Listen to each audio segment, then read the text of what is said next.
The soil in your garden is your most valuable resource, and understanding it will help you get the most from the plants that you want to grow. Now here in the UK, we have three basic types of soil.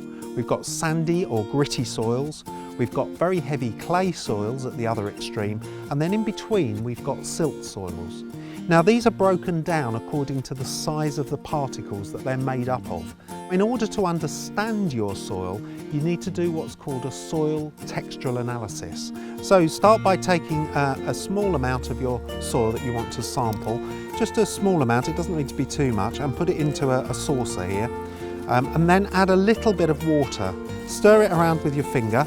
You're trying to make a stiff paste with this, and the soil will take a short amount of time to actually absorb the water that you've added. Scrape it into your hand because it's then easy to start kneading it.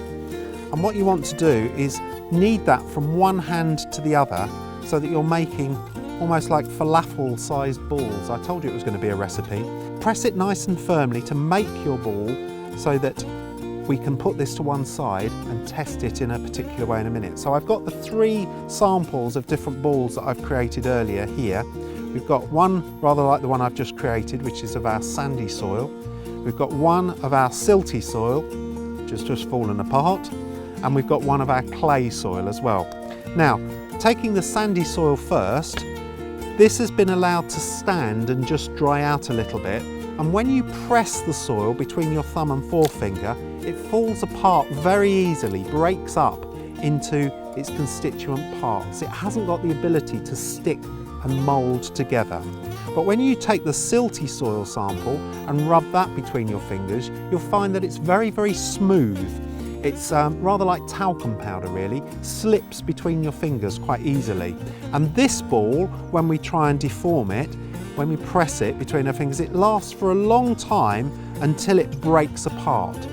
The tiny soil particles in this soil sample mean that it glues itself together far better than the sandy sample we just tested earlier. And then when we compare this with the last sample, this is the clay soil. Now this is a lot firmer, it's made a really solid dollop, and when we test a little piece between our thumb and forefinger of this sample, you can feel that the particles are so tiny here that they're gluing your fingers together. And when we push the ball, it squidges apart rather than falling apart like the sandy and the silt samples. So that's a lot stickier, and consequently clay soils are much more poorly drained. Knowing that means that you can actually amend your soil and add something to it to improve it. Now with the sandy soil, very gritty, very free drained, we can add organic matter.